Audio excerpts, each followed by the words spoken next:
another, he or she has been delayed there and is coming back late, and then is faced with a curfew. Transport operators are advised to operate from gazetted stages to avoid any form of inconvenience from Uganda Police. Miriam Umcha, UBC. And the Minister for Gender, Labour and Social Development, Betty Amongi, says funds are available for the NSSF to implement the newly signed act that allows servers to withdraw 20% savings once they clock 45 years. According to the NSSF data, 899,000 workers qualify for midterm access, and a tune of 93 billion shillings will be paid out. Servers will, however, have to wait for 2 months as the ministry develops regulations that will guide the midterm access. Who are 45 years and above and have ever served with the NSSF for more than 10 years and were planning to access their NSSF to pay school fees this term will have to look to other options, as the just signed NSSF Act into law has to take another 2 months to be realized. According to the Minister for Gender, Labour and Social Development, Betty Amongi, the law must first be gazetted and later her ministry drafts regulations that will guide the midterm access. Those who are so much thinking about school fees, that you will have to please be patient a bit. The law is put in place for us to follow. This particular one says after the president has sent, it's gazetted, but after gazettement, we have to make a statutory instrument, and good enough, the time frame for making the statutory instrument is stipulated in the law. It's within 60 days.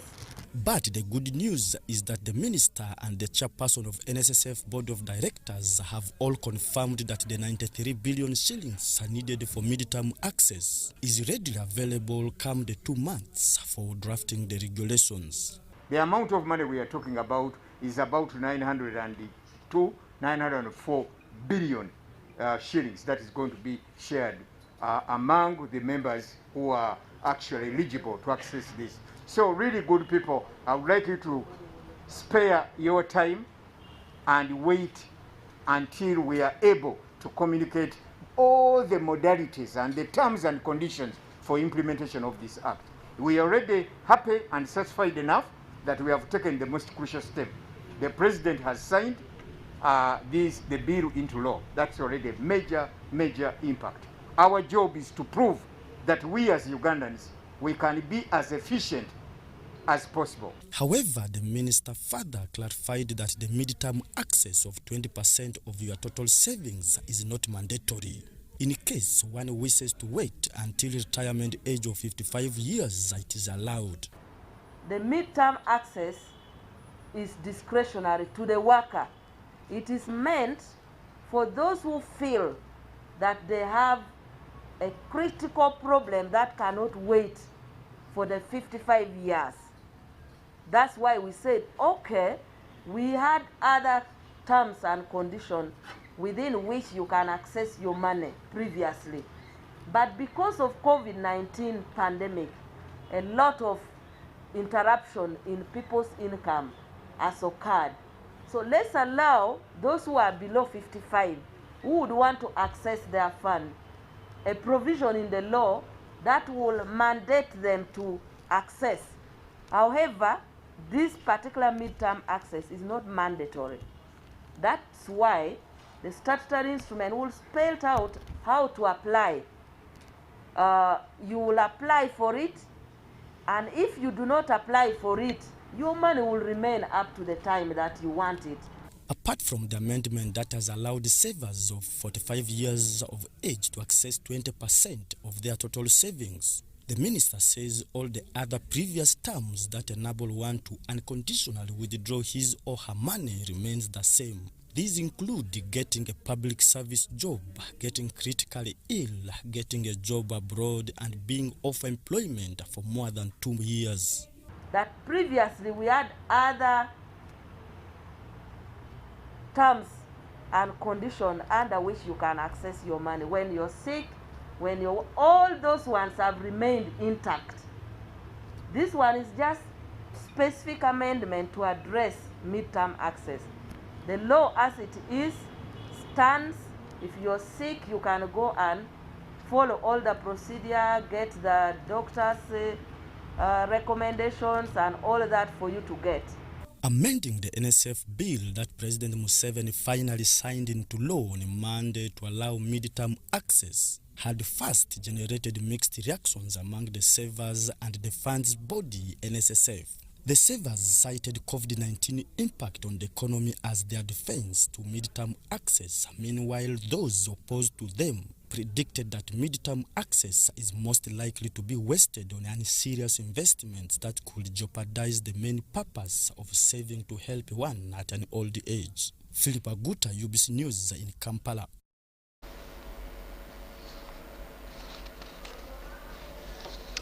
Now, the joint security forces have killed 85 convicted and sentenced 386 warriors in the ongoing disarmament operation in Karamoja sub-region, according to a latest joint internal security report.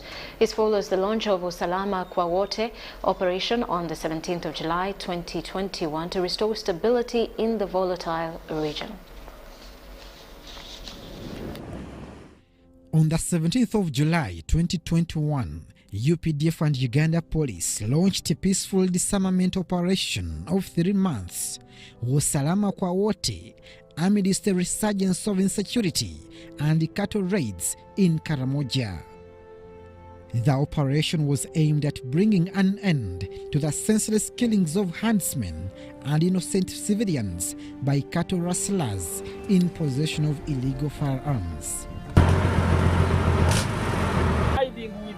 With the guns, that is a curse. Those guns are going to finish you. Be ready to cooperate with the forces.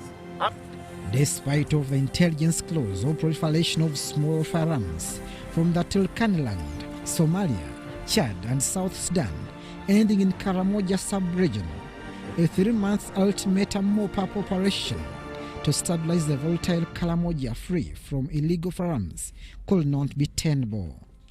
As you have been seeing, the president has been promising to talk to the other side so that they also do their part as we also do our part. We have done our part first, so we are able to do protection of borders so that illegal guns don't enter the country. Security experts opted for voluntary disarmament to meet the set objective of pacifying the region that was at the verge of sliding into anarchy. Rest assured, that gun you saw yesterday, you did not report, it will kill you. In October 2021, the command of the UPDF 3rd Division, Brigadier General Joseph Balikodembe, got back to the drawing board to redefine their strategy in disarming armed Karamoja. Top on his agenda was to get out action, defend Karamoja warriors, and Plan B to listen and give chance to those willing to surrender illegal guns and ammunitions in their possession to the different UPDF units in the theater operation. We have extended Usalama kwa Wote for more 3 months by addressing the challenges that we faced in the first 3 months. The operation to clean up Karamoja intensified with the specifications first to conduct a condone and search of firearms hidden in homes of warriors and their sympathizers, and as well take the operation to the shrubs in the wild where some of the illegal guns are reported to be hidden. You saw the man who was hiding himself in that bush. You saw him, you sat near him, but you could not tell us there is somebody hidden there. Immediately we got the 2 guns dropped in that bush, the 3 magazines. Us, the ones who have those guns, to bring them, or we shall be with you until the guns are got. Next on the agenda was a clear shoot to kill order of warriors who would attempt to engage UPDF men and women in retaliation action pact. If you cooperate well, we shall also cooperate with you well. If you refuse, we are going to use force and make sure that we recover those guns.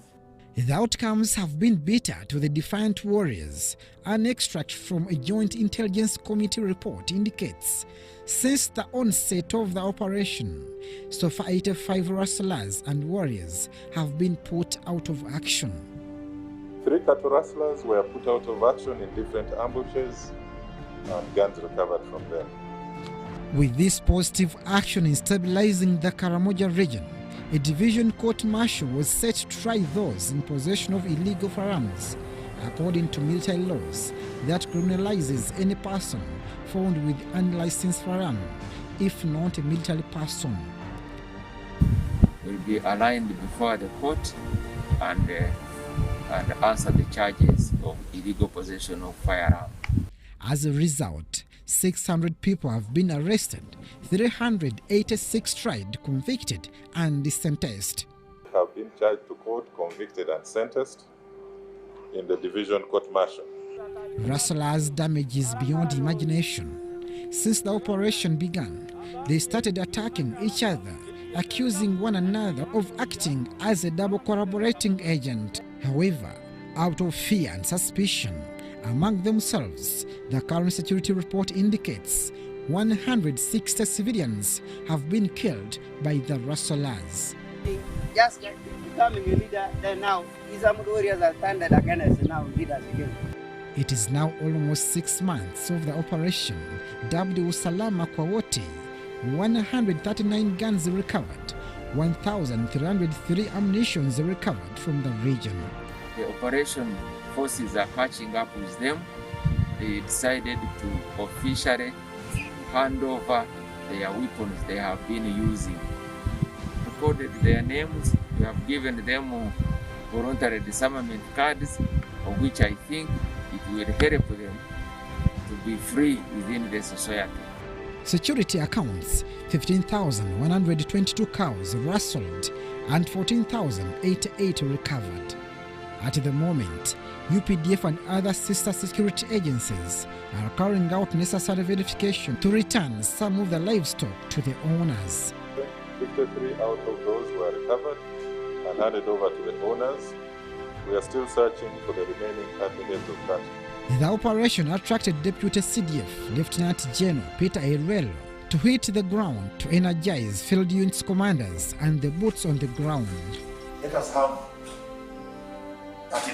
that. Let's engage with this group. Let's have them. At the beginning, the operation faced challenges ranging from limited manpower and machinery.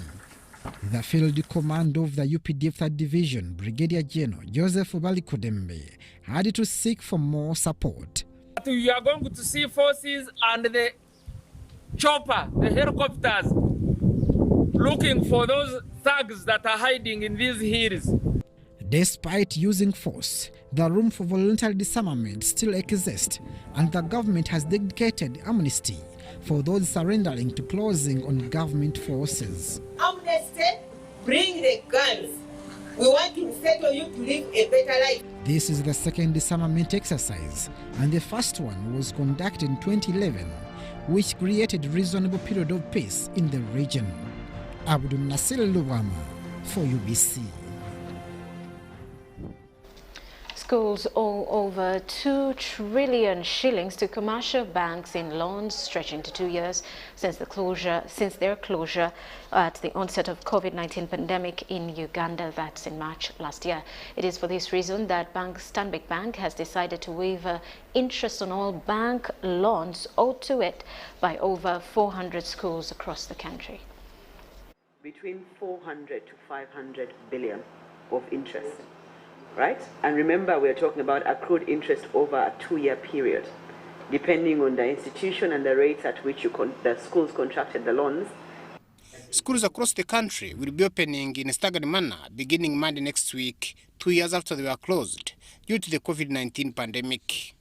However, most of the schools have since then accumulated a lot of debt. The schools were brought to a standstill, and everything was in disarray, but God is good.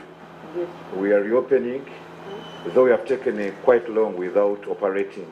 It's for this reason that Stanbic Bank Uganda has offered a 1-year waiver on interests accrued on loans owed to it by over 450 schools that serve with it across the country. We have waived 100% of all accrued and applied interests for the year 2021 for schools.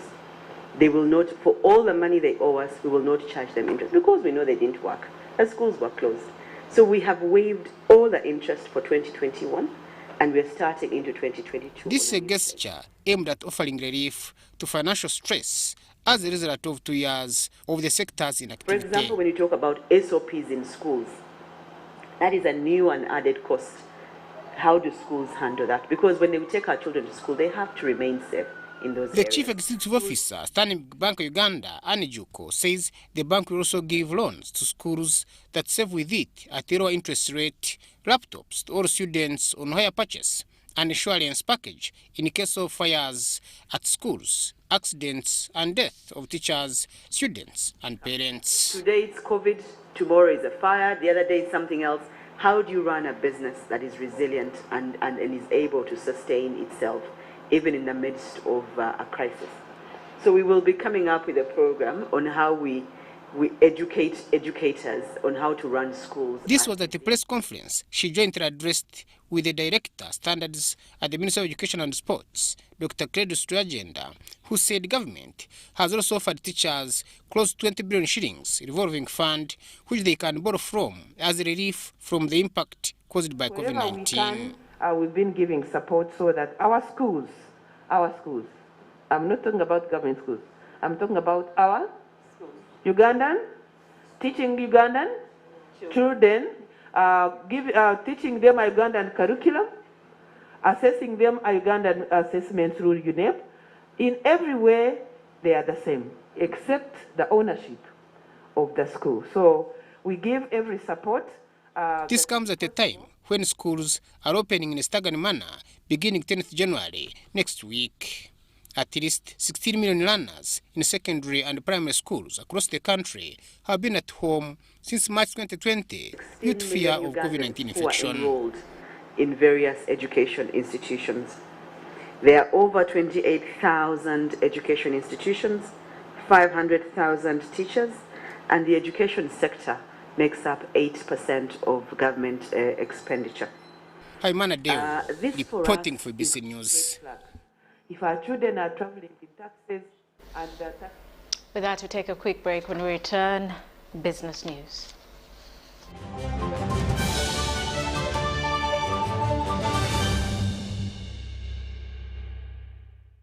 Everyone deserves more this festive season, which is why MTN Momo is giving you more thank you points on your MTN Momo withdrawals at agent locations.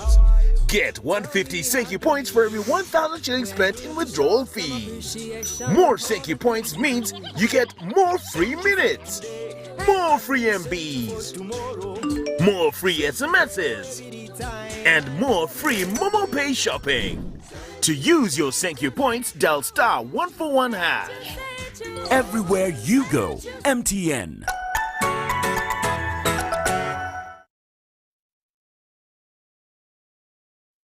Raising voices. Like other fathers across Uganda, I'm standing up to say no to violence against children. I commit to give my children a violence-free childhood. As fathers, we can make Uganda safer for our children. I promise to speak out when I see violence. In this time of COVID, what is your promise to the children of Uganda? Because a violence-free childhood is everyone's right. Raising voices. You know, you could just buy a new smartphone from anywhere in Uganda. Dial *175 *94# to activate their 100% double data bonus offer on weekly or monthly bundles for 3 months. Better yet, you automatically receive free 1 GB valid for 30 days. You are hooked already, aren't you?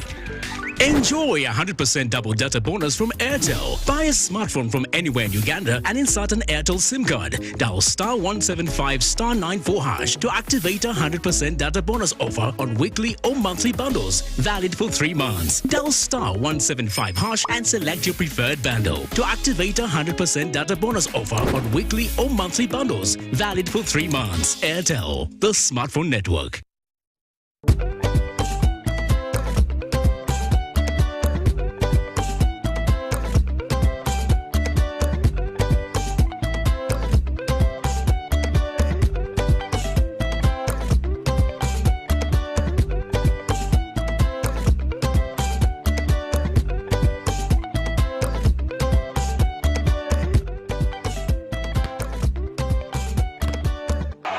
It's the 2021 Total Energies Africa Cup of Nations. Live, free, and exclusive to your public broadcaster, UBC, inspiring Uganda.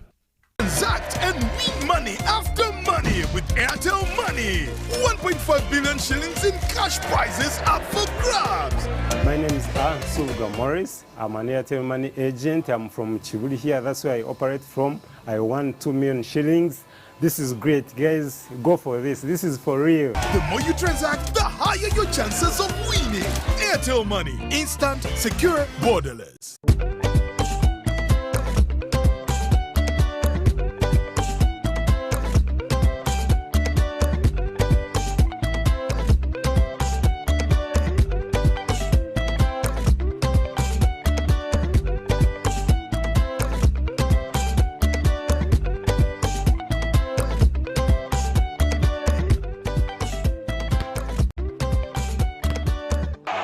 It's the 2021 Total Energies Africa Cup of Nations. Live, free, and exclusive to your public broadcaster, UBC, inspiring Uganda.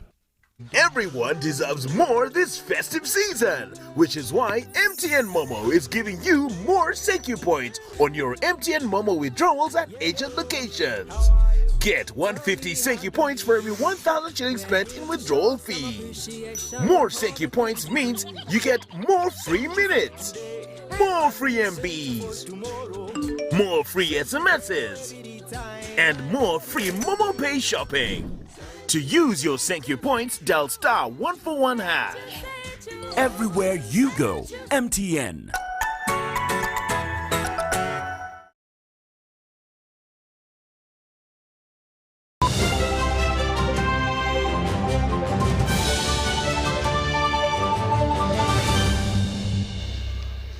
Welcome back. You are still watching Lunchtime News. Now in business news, truck drivers at the Uganda-Kenya border post are protesting against the mandatory fees of 100,000 shillings, that's about 3,600 Kenyan shillings, charged for COVID-19 testing as they cross to the Ugandan side. The drivers, who started the silent strike on Monday, have since parked their trucks and sealed off the road, vowing not to cross to the Ugandan side until government harmonizes their positions. By truck drivers has caused a pile-up of trucks at the Uganda-Kenya border. Over 3,000 trucks destined for Uganda, Rwanda and South Sudan have paralyzed business at the Malaba border post. Trucks are lined up about 30 kilometers from Malaba to Bungoma in Kenya. The truckers are objecting to a COVID-19 testing fee, which they say is too high for them after they've already presented negative COVID-19 test results from their respective countries. Why are they rejecting corona certificates from Kenya if we are East Africans and yet we have already paid the fee? We are not going to pay any single cent. No truck will enter Uganda. At the beginning of the pandemic, Uganda was offering free COVID-19 tests to truck drivers, but a decision was made to introduce the $30 fee to cover government costs. Authorities in Uganda have now reduced that fee to $25, but that too is too high for those protesting. I am having meetings with the drivers. As I talk now, I have the next meeting with the Kenyan counterparts, which is going to be in KRA, Kenya. And we're still going to discuss issues of normalizing traffic. The Malaba border post is one of Uganda's major entry routes, with thousands of trucks normally bringing in goods from neighboring Kenya's port of Mombasa every day.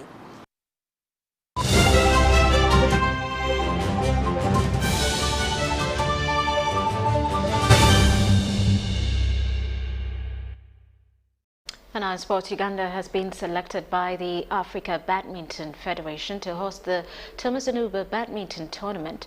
The selection comes after a successful African Seniors Badminton Tournament in Lugogo.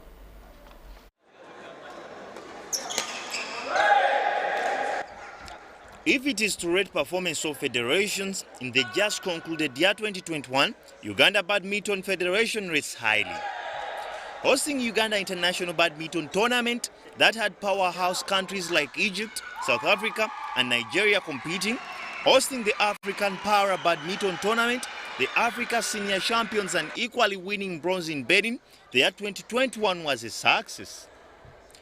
Uganda Badminton Federation equally sent players to the Olympics, and much needed exposure gave seed one Brian Cassidy experience at international level. Now it's a new year with bigger plans. The Federation looks at hosting the Thomas Huber Badminton Tournament from the 14th to 20th February 2022. The team, having tested that level last time, I think they want to go higher.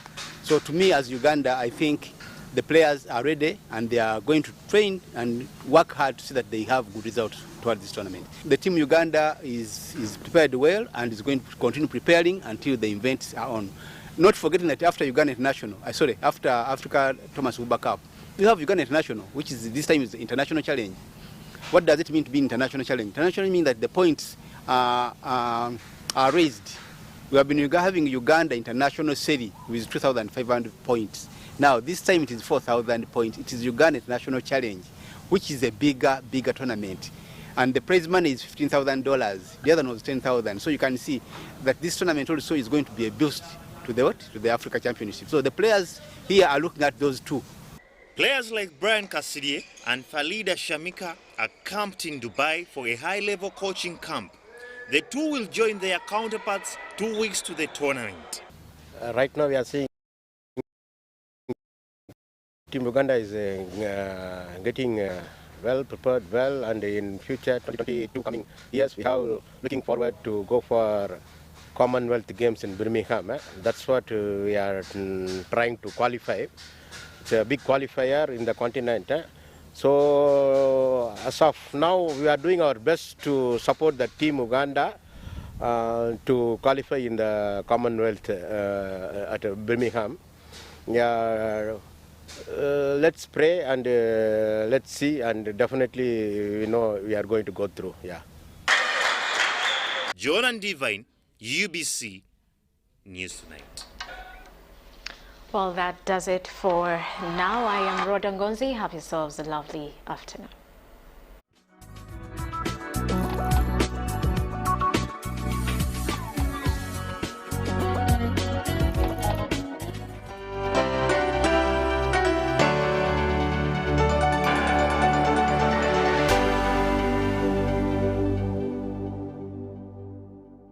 Transact and win money after money with Airtel Money.